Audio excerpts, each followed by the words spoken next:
What's up, guys? My name is Brandon, and welcome back to Apple Weekly, the first episode of 2024. So in this video, we're going to discuss more about the crazy and bizarre iOS 17.3. We're going to talk Apple Vision Pro and a potential release date, iOS 18 and the AI features that are coming with it, iPhone 16 and iPhone 17 rumors, another crazy AirTag story, and more. And as always, if you want to stay updated with everything going on in the world of Apple, be sure to hit that subscribe button down below and check out the Apple newsletter. And before we get started, what do you guys think about this lock screen wallpaper here? So this has been kind of a trend I've seen on Twitter recently, and I just wanted to gauge the interest and see if this is something that you guys like. I may have a wallpaper collection soon that consists of all these classic devices like this. So let me know if it's something of interest. Okay, so let's start by talking about the disastrous iOS 17.3 Beta 2. I don't remember the last time I've seen a more botched release from Apple. Like, it's been many years. So if you don't know, earlier this week,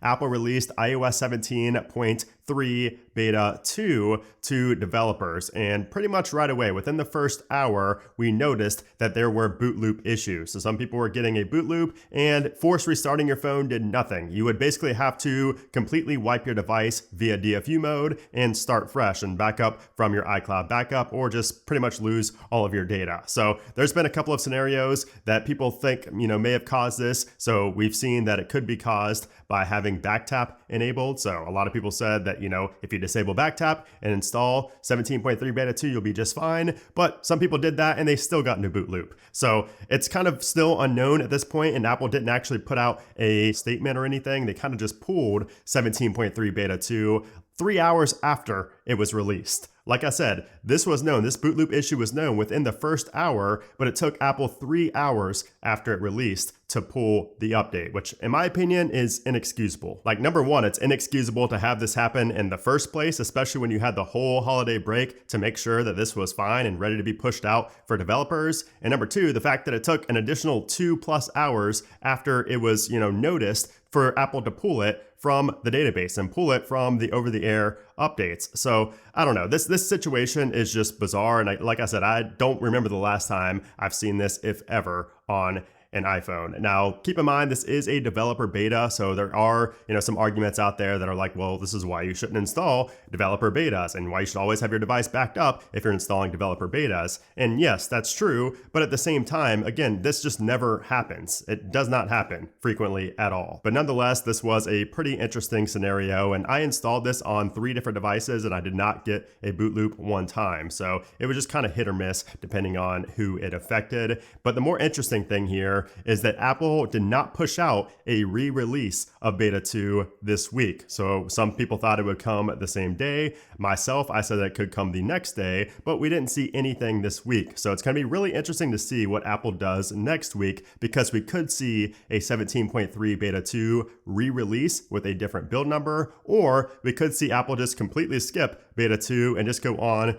to Beta 3 next week. So we'll have to stay tuned for that. We'll talk more about release dates near the end of this segment. But yeah, it was pretty interesting what's been going on with 17.3 Beta 2 this week. And this is a good reminder, and why I always mention it as well. If you're using betas on your main device, you should be on the public beta, not the developer beta. I know developers get it first, but Apple would not push out an issue like this to public beta testers. So this is just yet another example of why, if you have your main device on the betas, make sure you're on the public betas, not the developer betas, so you don't run into an issue like this. Now, meanwhile, while all that was happening on iOS, there's also an issue that's impacting Apple Music as a whole, whether it's on the Mac, whether it's on the iPhone, whatever the case may be. There's an issue right now with syncing. So with Apple Music library syncing. So it looks like you're unable to sync your iCloud music library to any of your devices. So like on the Mac, this is what it looks like. It says the library just doesn't sync at all and gives you this error code. And on iOS, iPadOS, tvOS, and watchOS, the Apple Music app just only shows purchased music from the iTunes store, but it doesn't actually show your Apple Music library. And this is impacting everything. And this is not a server-side issue either, because this has been going on for a while now, since at least 17.2.1. So this is an issue that Apple needs to address, and hopefully we see that addressed next week with the release of Beta 3 or a Beta 2 re-release. And as I talked about in my 17.3 Beta 2 What's New video, there is really nothing new in Beta 2, which made the, botched release even worse, because if you did get in a boot loop, you basically got in a boot loop to gain nothing. Like, there was nothing to gain by going to Beta 2 anyways, because there was hardly anything new. But one thing that was new was this splash screen here for spatial video for Apple Vision Pro. So this pops up if you are on a 15 Pro or Pro Max and you go to press on the little headset icon when you're recording a video, it will now show this to give you more context as to what spatial video does. And then also in the code of Beta 2, we can see that MDM cannot be enabled when you have stolen device protection on. So this is it's kind of a hidden little perk of having the stolen device protection turned on, which should be turned on for everybody once you update to 17.3, in my opinion. Now, as far as the performance and the battery life goes on 17.3 Beta 2, I'm not really going to touch too much on this because, like I said, if you didn't already install the update, next week could be a different story. It's going to be a different build. We could see different performance or different battery life, but nonetheless, both were pretty much the same as Beta 1 anyway. So I'm not going to sit here and waste your time talking about performance because it's pretty much identical to Beta 1. Not really a big change, as you can see right here. And then for the battery life, I did go ahead and install this on my main device, and that's because I was willing to take the risk on my personal device. I usually only stick to the public betas, but I was willing to take the risk this time just so I can report on the battery life for you guys, and it's been pretty much the same as Beta 1. So again, you weren't really gaining anything by updating to Beta 2, and at least in my opinion and from my experience and from everything I've seen on the Discord server, which is linked down in the description below, by the way, if you've not joined the Discord server. We talk a lot about the betas over there, but battery life pretty much identical to Beta 1. You can see my last 10 days there, everything is pretty similar. You can see Tuesday and Wednesday had a spike because I was just simply using my device more. Okay, so now let's talk about what to expect next from Apple. So next week, we should see iOS 17.3 Beta 2.5, as I call it, a re-release of Beta 2, or we could see a 17.3 Beta 3. So it's hard to say what we're going to see because this situation, again, I cannot remember if ever this situation has happened. So it'll be interesting to see what Apple does next week in terms of a beta release. Now, there was also some speculation out there that Apple would release a 17.2.2, but I've seen no evidence of that. We've not seen anything, confirming that that is coming, and I really cannot see that coming next week. There really wouldn't be anything that would address besides maybe the Apple Music syncing issue, which I personally don't think that's going to get fixed until 17.3, the final release. Now, after we get whatever we're going to get next week, we should see the RC the following week on the week of the 15th. But again, this is kind of up in the air at the moment because we don't know exactly what we're going to get next week. Like if it's a Beta 2 re-release,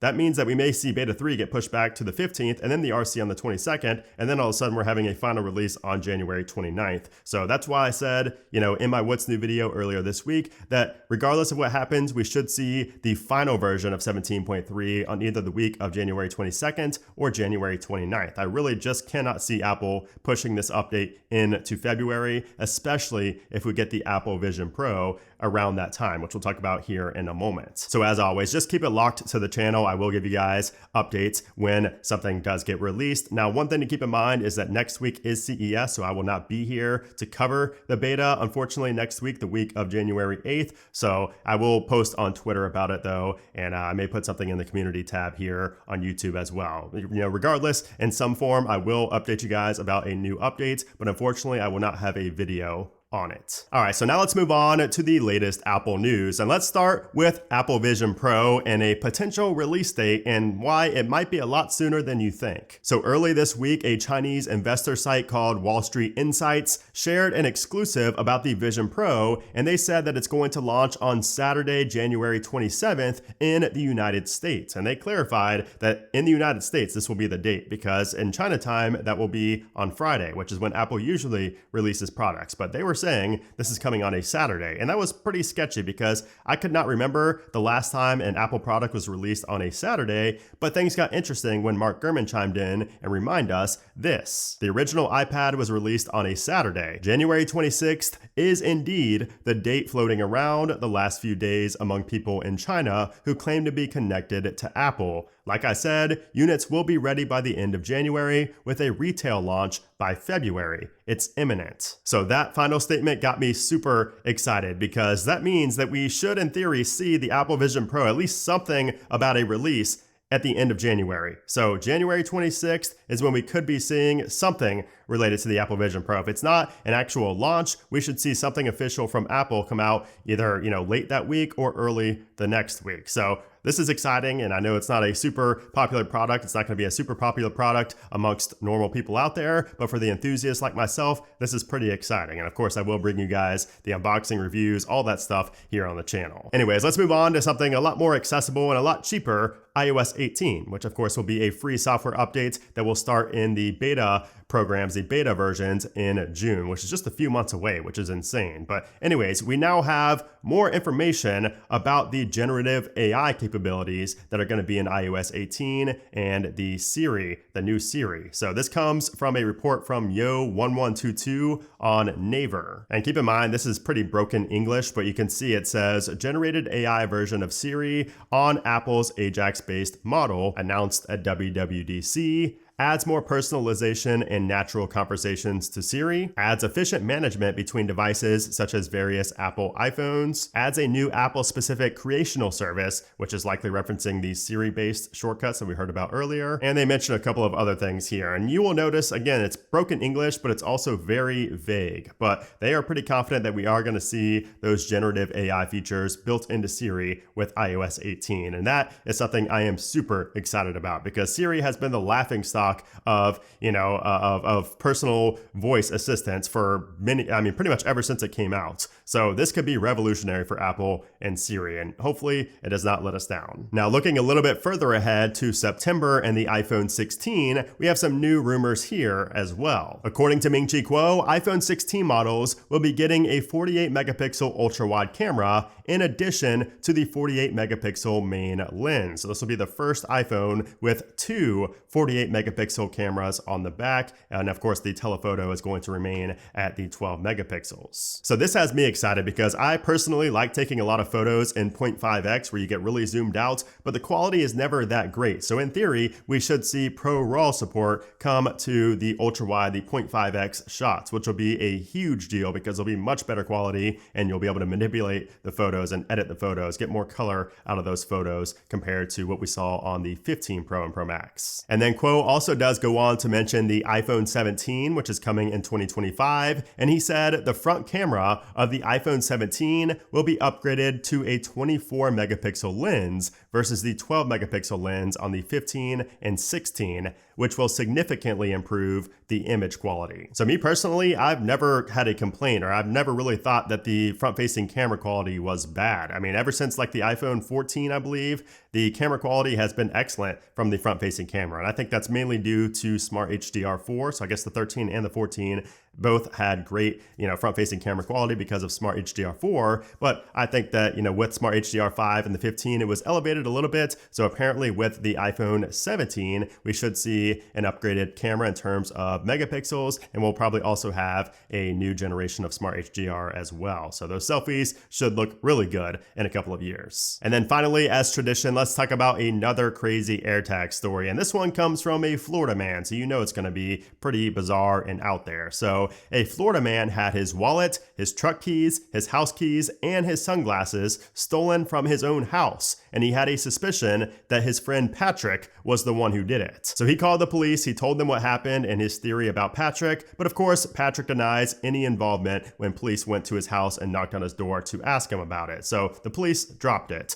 Until a few days later, when the victim called the police again and said that one of his stolen items, more specifically his wallet, was pinging in the Find My app because it had an AirTag in it. And sure enough, it showed that it was at Patrick's house. So he used Find My to track down his wallet, and of course, it proved his suspicion that Patrick was the one who stole it. So a detective went to Patrick's house, and while speaking with him, he noticed the victim's truck keys were just sitting there in plain sight. So once the police officer called him out and called out the keys, he admitted that they were the victims, but that he had no idea how he got them, how they ended up in his house. And he then told them to leave unless they had a warrant, which obviously that's kind of telling on yourself if you're getting that defensive over it. Later that day, Patrick, the thief, called the police and said that he found more of his friend's missing items and asked if he can give them back to the victim. So an officer responded, and Patrick gave him the sunglasses and the wallet back, but the house keys were still missing. And that's because Patrick the thief told his friend that he stole from that if he ever wanted to get his house keys back, he would have to pay him a ransom of $400. So you can probably guess what happened next. Yes, the police went to Patrick's house and arrested him. He was charged with petty theft and extortion. Only in Florida.